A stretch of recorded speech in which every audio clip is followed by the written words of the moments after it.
My name is Gregg and I'm here today at the I Am Irish Roots Festival. We'd like to thank Lorraine for getting us here today. We're Design Up, and we're going to talk about creativity and design. So as I said, my name is Gregg Osborne. I'm a brand and a design consultant based in Galway. And I'm also joined by three of my fellow Design Up members, Ashwin, Holly, and Grace. Hi. Hello. Hey. Hey guys. Hey. So as I said, I'm based here in Galway, but I'm originally from London. My mother is from Galway, and my dad is from the Emerald Isle, or the island of Montserrat in the Caribbean. So why have we created Design Up? So Design Up was created because designers of color are not where they should be. We are not represented as agency owners or senior designers. We are not represented as lecturers or school teachers. Creative pathways from college to industry are much harder to navigate for people of color. We know this is not an Irish problem. It is also an issue both in the UK and US, where according to the 2019 design census created by AIGA and Google, Black men and women make up just 3% of the design industry, a figure that hasn't changed a little over 50 years. And we know here in Ireland that that's going to be way, way, way below what is established here in the US. So our mission. So we are an IDI initiative championing diversity for people of color in the design industry and creative industries. Our goal is to create a platform that changes perceptions of what contemporary Irish design can be. So we're going to facilitate or use these three areas of education, opportunity, and community to reach our goals and our mission. So education. Diversifying Irish design starts in the classroom. So we are working with college lecturers to broaden the curriculum to include more designers of color and connect with students. Opportunity. Provided opportunity through mentorships and internships in our goals to upskill designers of color. We're going to work with a diverse range of POC designers and creatives to create a directory where studios and agencies can easily browse our portfolios.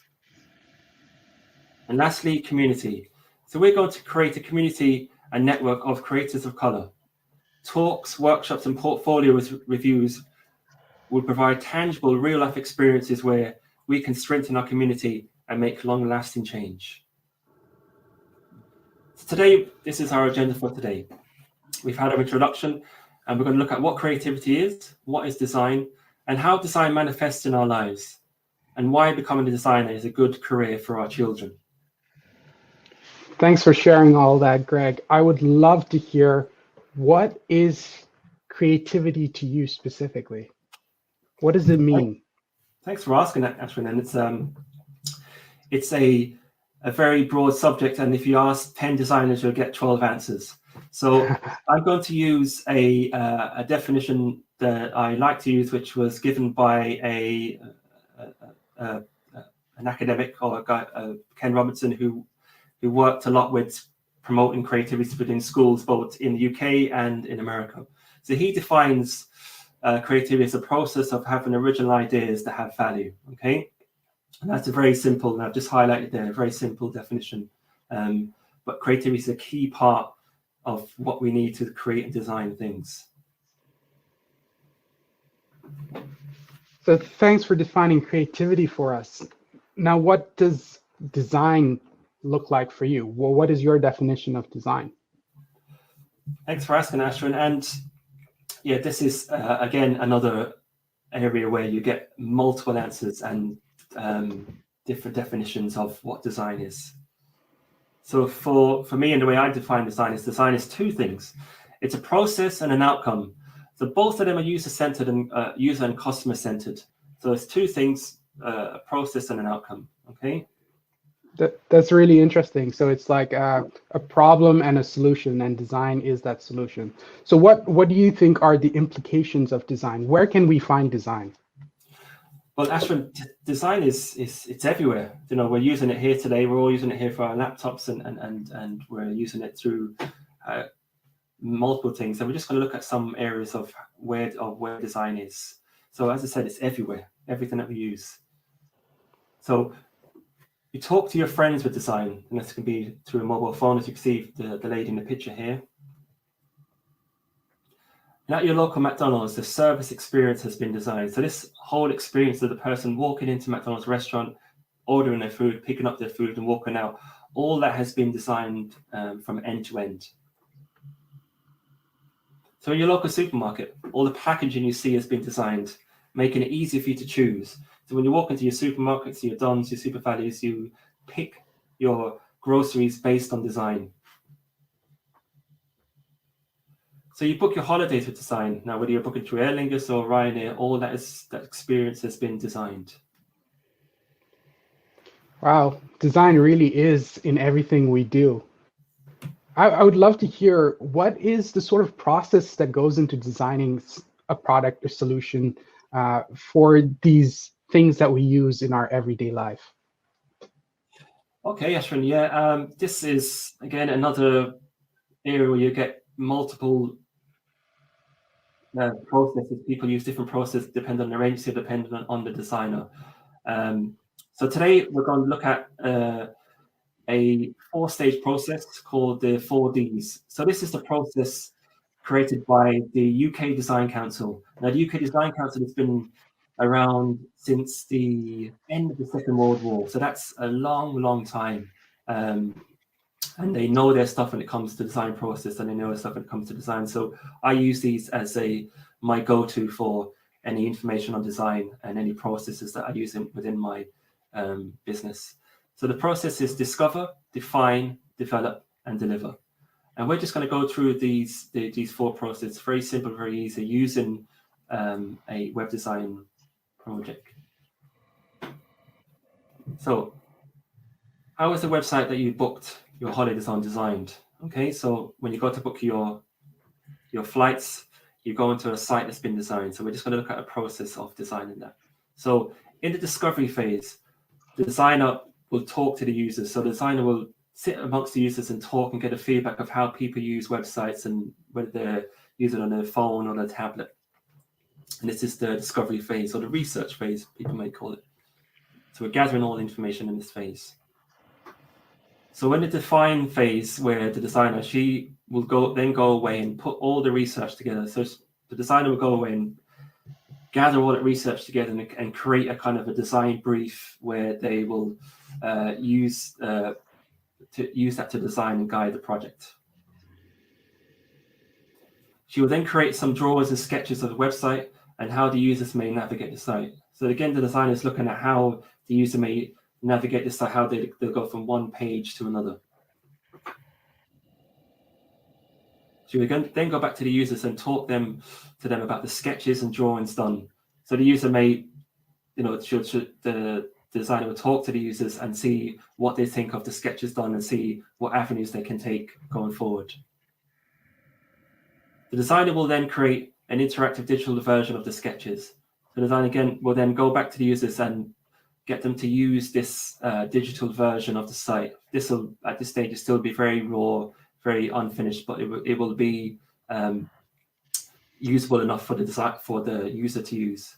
And after that stage, then the designer has enough information, and the website will then be created by the designer, and that's what you see when you go to your laptop, when you go to Ryanair or you go to Aer Lingus. That's the final product that you see. We just look at the process of designing that. So, as a designer, you have to justify the spend. If you go to a client or you go to an organization, they'll ask you, well, what do we get back for this? What's the return on investment? And I find for my own business that I have to justify the spend on things like websites and things like brand and logos. So one of the things I do is look again at the UK Design Council and get them their research into the return on investment for design. So for every £1 invested in design, businesses can expect over £20 in increased revenues. Okay, so this research was done a little while back, but the stats there are very, very interesting. For every £1 invested in design, businesses can expect over £4 increase in net operating profits. Okay, so a lot of this research is based on SMEs in the UK. So why is becoming a designer a good career for our kids?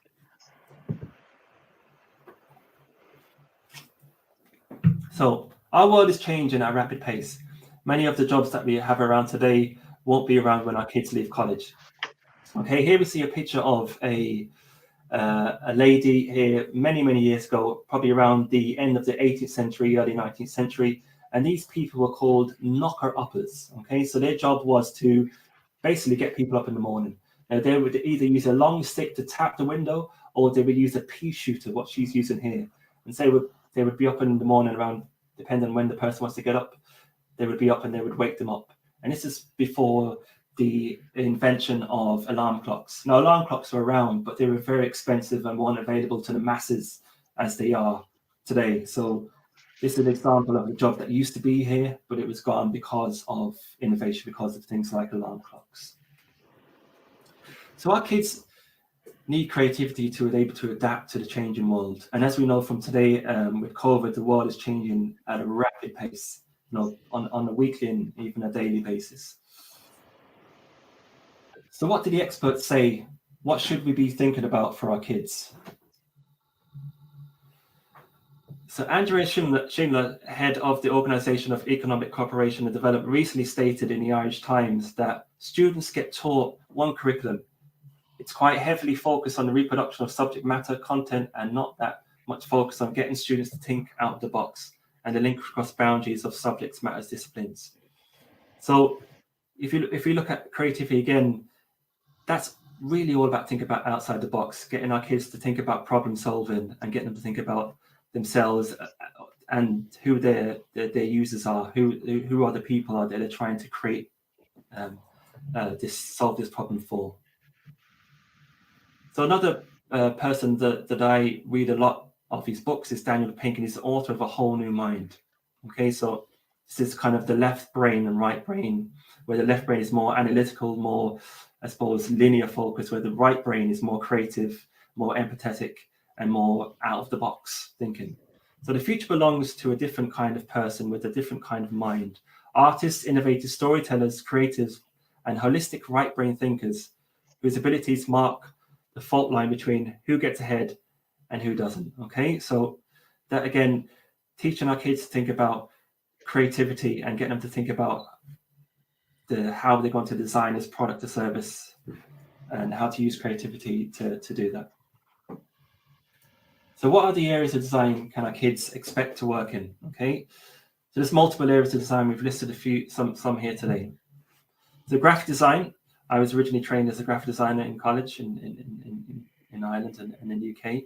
A UX UI designer, so user experience designer and a user interface designer. Okay, a town planning and urban designer, so that's people that obviously construct the towns that we live in and the designscapes of the urban design that we walk on each day and use. Architecture and interior design, so architecture, obviously buildings that we frequent, not too much obviously these days with COVID. Interior design, so how the spaces are designed in our houses, and we've all been interior designers once in a while. If we've painted our rooms or we've got new rugs and new pillows and stuff, that's all interior design. So garden and landscape designers, so if you've done any gardening at all, or you've cut your lawn, you've manicured your lawn, that's all kind of garden and landscape designing. An exhibition designer, so obviously exhibition designers are people that create exhibitions, and they, again, like the McDonald's example, they'll be looking at how the user or the person in the exhibition will be flowing through the exhibition from start to finish.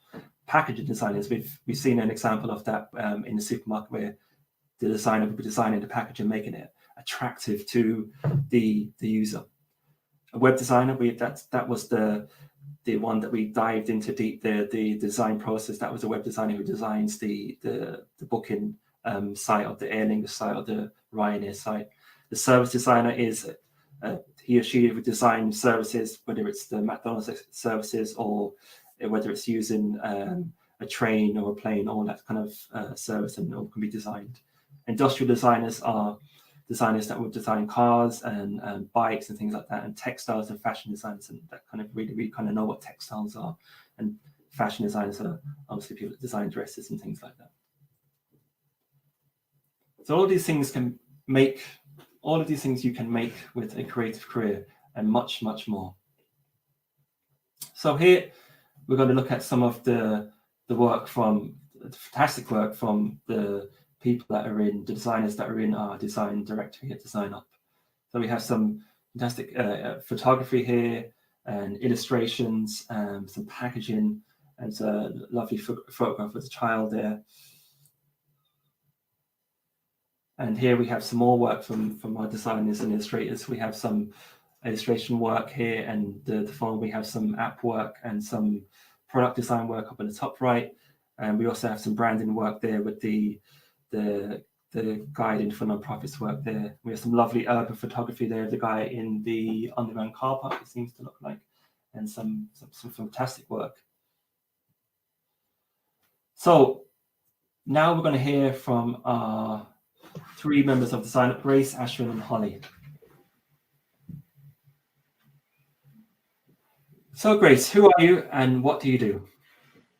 Hello everyone, my name is Grace Enamaku and I am a mixed race gal, Nigerian and Irish. I am one of the founders of Design Up. I am creative director of Gregg, and for my day-to-day job, I am a multidisciplinary designer and illustrator, which is essentially just a fancy way of saying that I have a multitude of creative skills that I use to solve design problems. Oh, fantastic. Thanks for sharing that, Grace. So what made you choose a creative career, Grace? So I have always loved art, essentially, ever since I was a little babby. But I think the turning point for me was there was an anime in the 90s called Card Captors on Nickelodeon, and I used to watch it every morning, and it was one of the only cartoons at the time where the characters actually changed their clothes.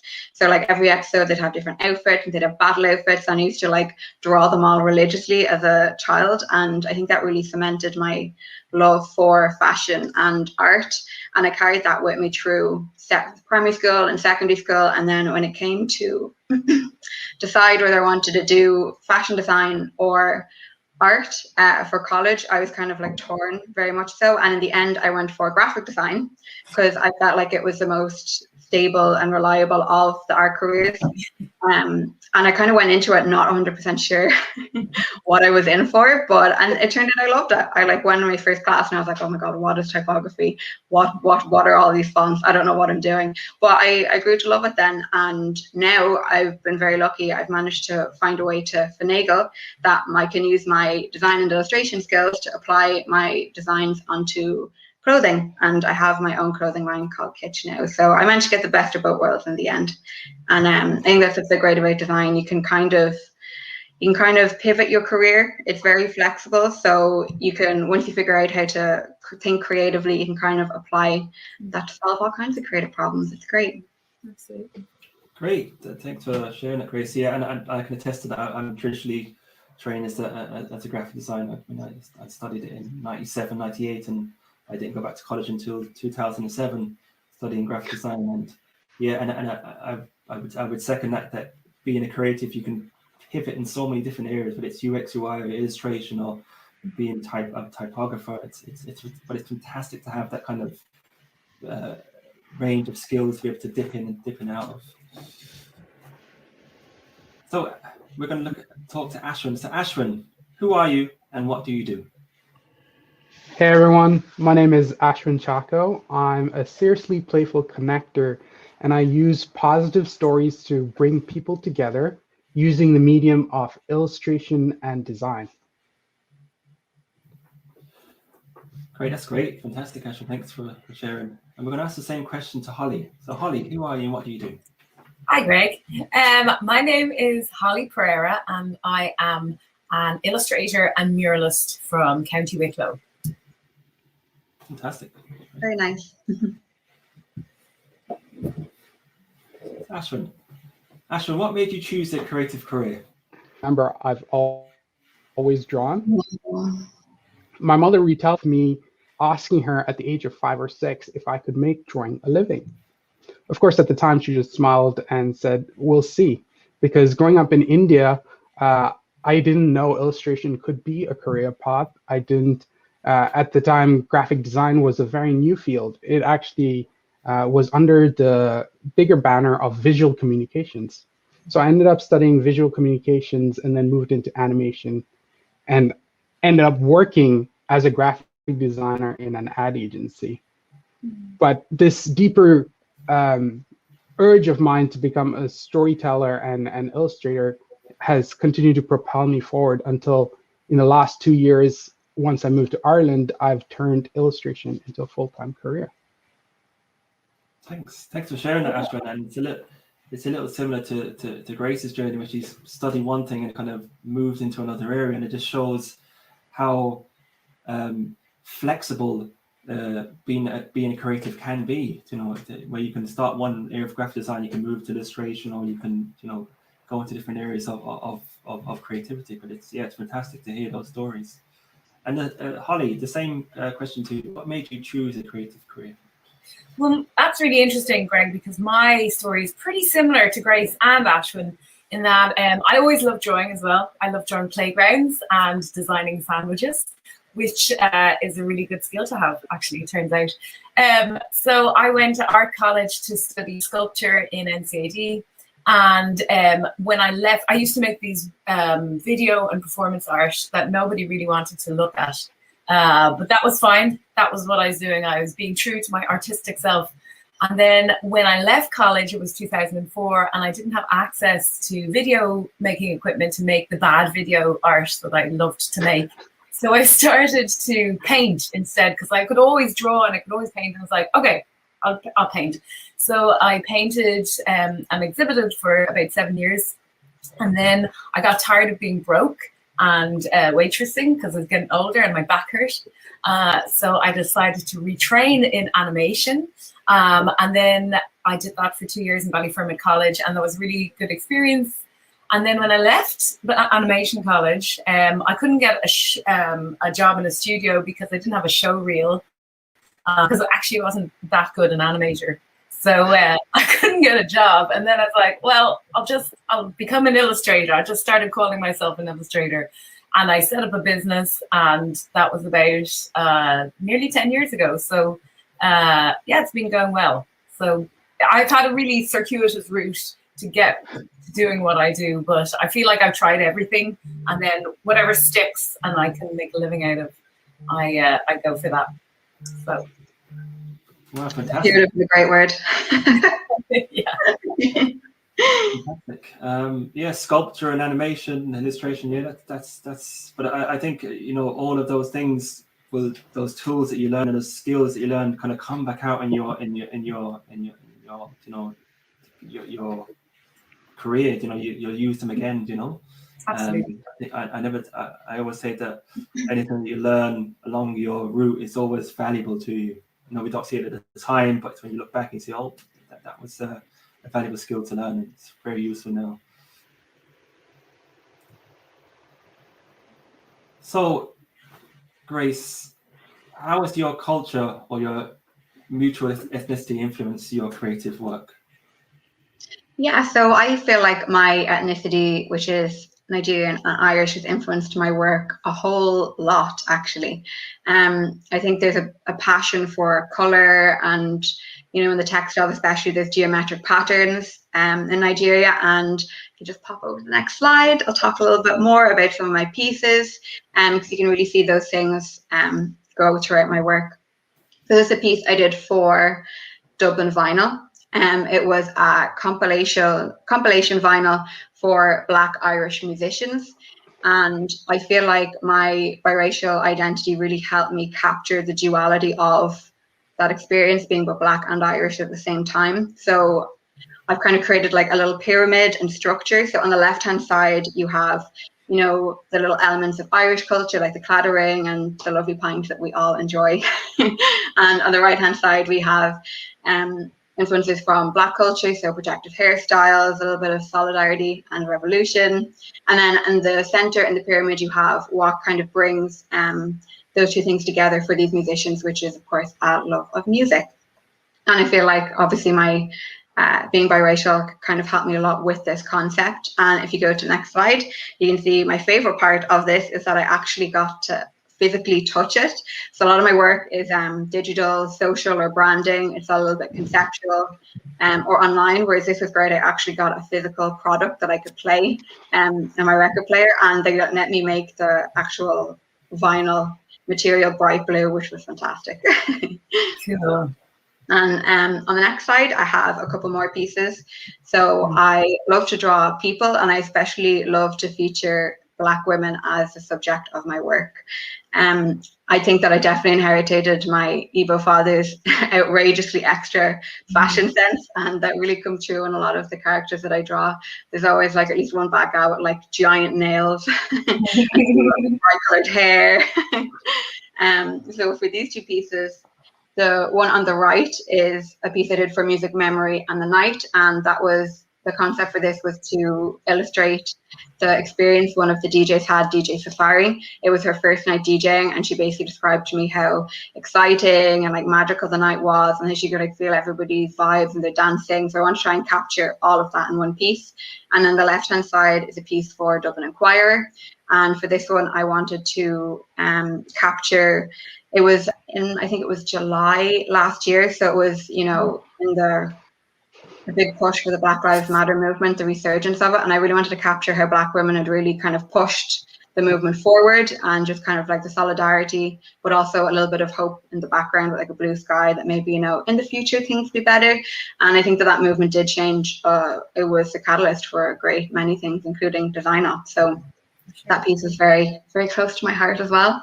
And then on the last slide, you have two of my favorite pieces. So I've often found that being biracial, you're very much you kind of look at the world in a bit of an off-kilter view. You never really fit neatly into one box, which kind of makes thinking outside the box second nature to you after a certain amount of time. And I feel like that has really influenced my work. It's often like a little bit surreal and a little bit fantastical, which you can see a lot in these pieces where I've basically just crafted a whole world in the background of these women's lives. So this series is called Black Girl Magic, and I did it for a hen's teeth exhibition. And I really want to capture that. Oftentimes, I feel like Black girls are kind of siphoned into these very rigid archetypes. We're kind of always expected to be strong, and we are, of course, but it often denies us the very human ability to be vulnerable. So I kind of wanted to give Black women something that says, you're strong, you're powerful, you're beautiful, but you were also allowed to be soft and vulnerable too, 100%. So this is a piece that's very, very dear to my heart. And I feel like you can definitely see my Nigerian influences throughout my work, and like the concepts I tackle, the projects I take on, and then all of the bright, fantastical colors. Yeah, totally. I love those pieces. They're so cool. Thank you. They're my favorite. I'm actually don't think I'm ever going to make another piece I love as much as these, but we always do that. Fantastic, Grace. Fantastic work. So we're going to look at so Ashwin. Yeah.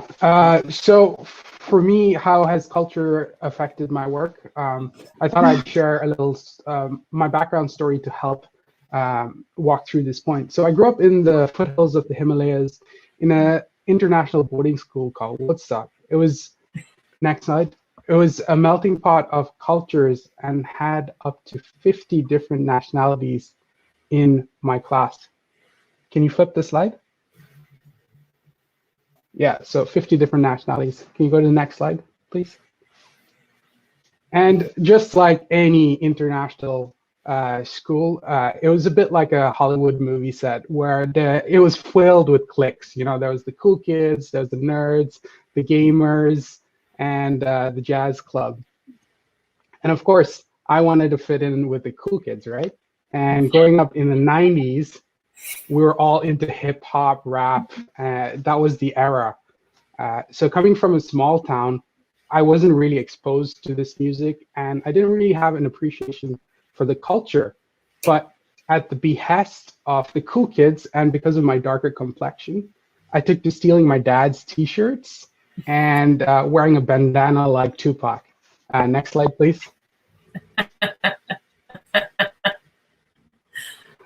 So now when I went home, there was a stark contrast between this insular global environment that I grew up in versus the one I was originally from. And as a third culture kid, I have always struggled with finding my place because I didn't feel fully Indian. I wasn't fully from any other culture as well, because this was such a global environment. It wasn't until in the 10th grade when I had this opportunity to go on exchange to Australia. This basically took me out of this little bubble that I was living in. And I had this epiphany, this realization that if I continued to, dress how other people said or act on the basis of what other people wanted, and I spent my time trying to please them, I would never truly be free. So that's when I took the initiative to embrace what was weird about me. Next slide, please. I embraced what was weird about me. A person who is between cultures can make observations about these different cultures, and yet it was authentic because I lived within that space. And this is, funnily enough, how I earned my moniker, which I work under, which is Wacko Chaco. Because when I went back to high school, I came back wearing all these quirky clothes that I loved, and they started calling me Wacko Chaco. Next slide, please. So because of this global culture that I grew up in, my work tends to have a series of diverse characters interacting with each other. The bold, vibrant colors that you see, I definitely attribute to growing up in India, which is full of wild, chaotic, vibrant tones of reds and yellows and oranges. And if you look at all of my work as a body, my key message is always about bringing joy and encouraging people to be themselves, be their true authentic self. And so that ties into how this cultural global environment that I grew up in affected everything I did after that. Fantastic. Over to you, Greg. Oh, that's fantastic work, Ashwin. Yeah, that's, we can definitely get the vibrancy coming from the work. It's you almost feel like moving when you're looking at it as well. It's so energetic. And thanks for sharing. So Holly. Hi. What am I talking about? I'm so lost in Ashwin's work. It's just like yeah, I think we all know, Holly. Yeah. So we just how's your ethnicity? Okay, Greg, please can you put on the first slide? Okay. Oh no, yeah. This is my work. This is what I do. I paint pretty much big pictures on walls. That's how I would describe what I do. I'm not a street artist. I'm not a graffiti artist. I'm a muralist. Big pictures outside. I like to use typography and lettering design because I'm interested in the way that we can take meaning out of type forms and also imagery out of type forms. Like it's kind of like the tone of something, how it's said, is typography to me. Anyway, I'm digressing. So this is the kind of work I do. I like lots of color, loads of different clashing colors and lots of imagery. And I kind of like my biggest thing that I think about in terms of reference when I make a piece of work is probably Where's Wally? I like that there's like lots of narratives happening. So it rewards the viewer to go back and look at the piece again. So you're like, oh, I didn't notice that thing. Look what they're doing. That kind of thing. So if you please go to the next slide.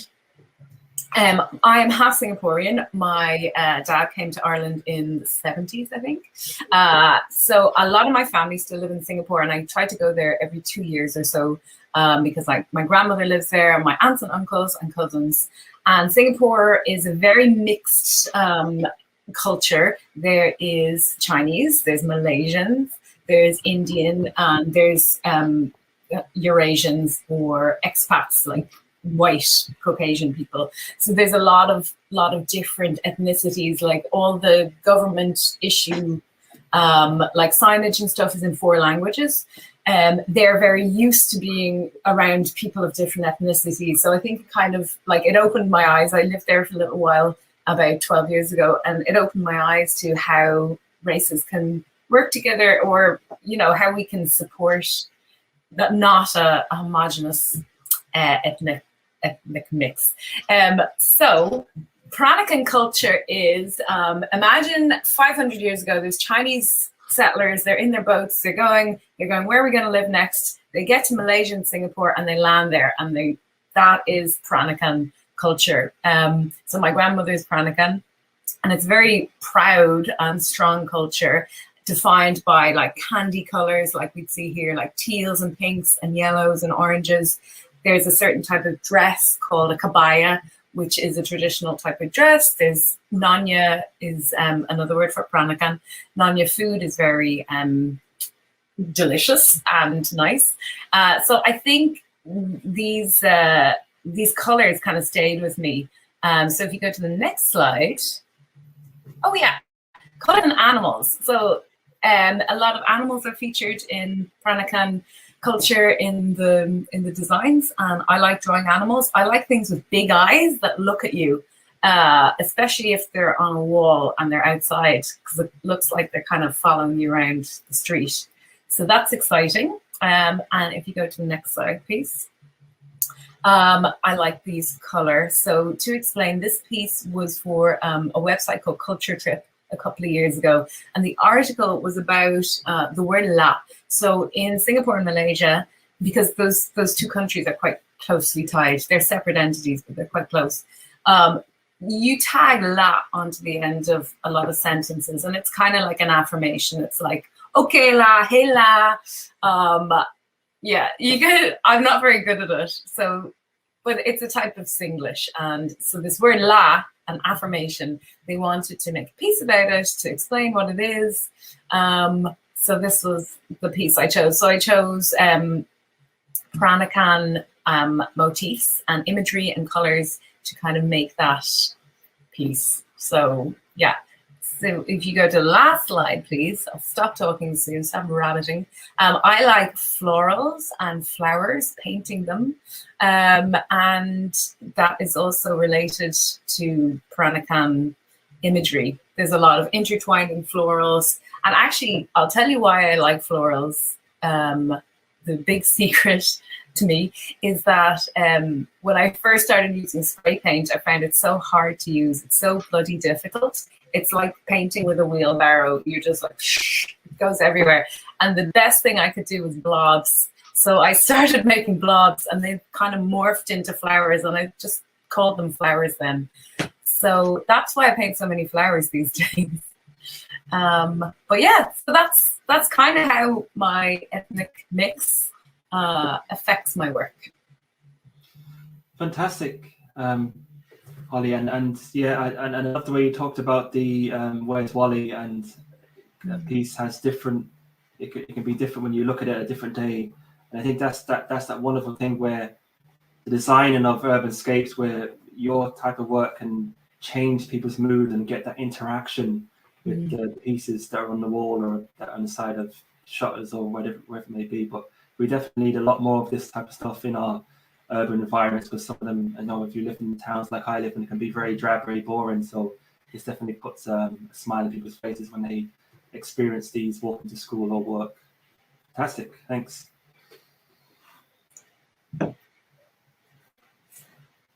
So we've come to the end of our presentation, and I'd just like to take this opportunity to thanks Lorraine, and thanks a million for having us here, and all the rest of the I Am Irish team.